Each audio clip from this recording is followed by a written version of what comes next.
Hey everybody, Film Brown here, at the movies with Film. Gotta be kind of quiet. I'm out here in the woods.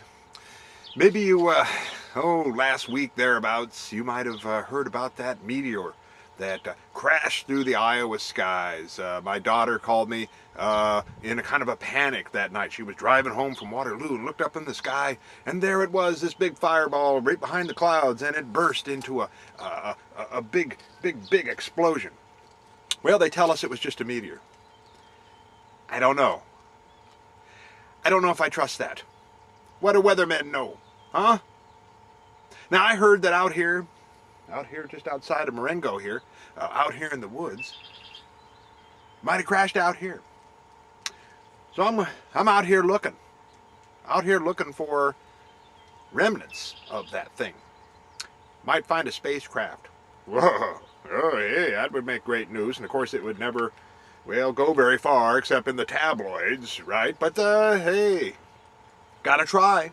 Gotta find the truth, right? The truth is out there and it'll set us free and stuff like that. So, I don't see much yet, but I'll keep you posted. Now, let's talk a little about a movie. Hey, while I'm doing stuff, looking for things, doing my patriotic duty, still got to talk about a film. Tonight's film kind of fits this whole thing. It's called Fright, 1967. It's about this, it's a Texas-made film, okay? It's made by a bunch of people who come out of the Larry Buchanan school, if you will. Larry Buchanan did that Zontar, Thing from Mars, Curse of the Swamp Creature, things like that. A lot of films with John Agar. John Agar's in this film as well. Playing a sheriff, as he usually does, kind of ambling around, acting, kind of working class sheriff. Okay, who people are kind of stepping on and things. He feels powerless and so on. And what's he powerless about? Well, there's supposedly this meteor that crashed, okay, near this lake, okay, and these couples, well, kind of interesting, and this is something I'm going to be looking for a little bit later. I think a clue to find where, okay, a meteor might have crashed, and particularly if there is a ET that came out of that thing, a big hairy monster. They seem to go after couples who are making out in a car.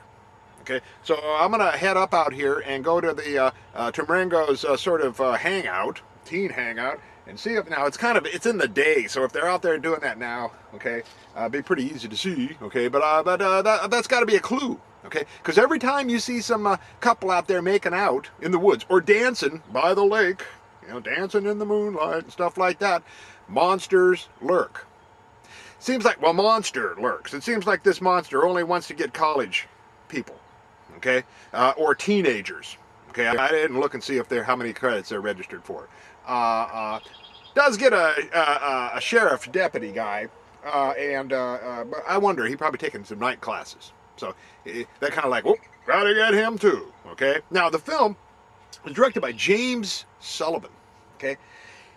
He's one of those guys, remember we showed that Manos Hands of Fate a while back? Talked about almost everybody in that film didn't work again, or very little. Well, that guy did. He was the editor the year before of Manos Hands of Fate. So he had some good experience to make this film.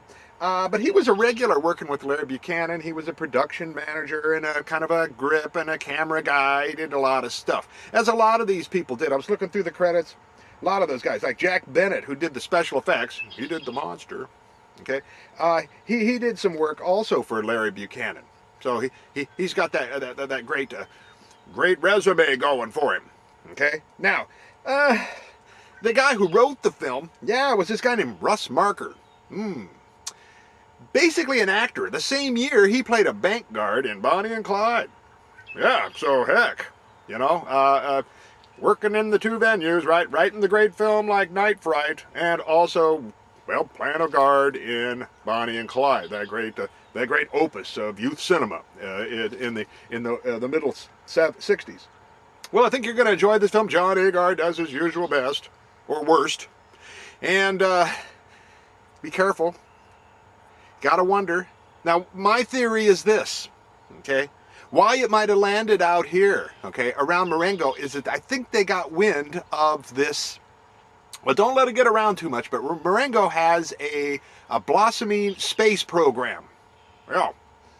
We want to put a guy in orbit, okay? They're getting tired of riding around here on golf carts and riding lawnmowers down the street, so they got this idea of creating this shuttle vehicle that will put us into space. And I think that these guys are worried, these extraterrestrials, these guys from outer space have kind of tapped into our airwaves around Marengo and said, wait a minute, they might be stumbling into technology that threatens the entire universe. Wow. Okay, so maybe we have stumbled into something, but I digress. Have fun with Night Fright, 1967. One of James Sullivan's great films. One of the few films he made. Roll 'em. I gotta go out and look.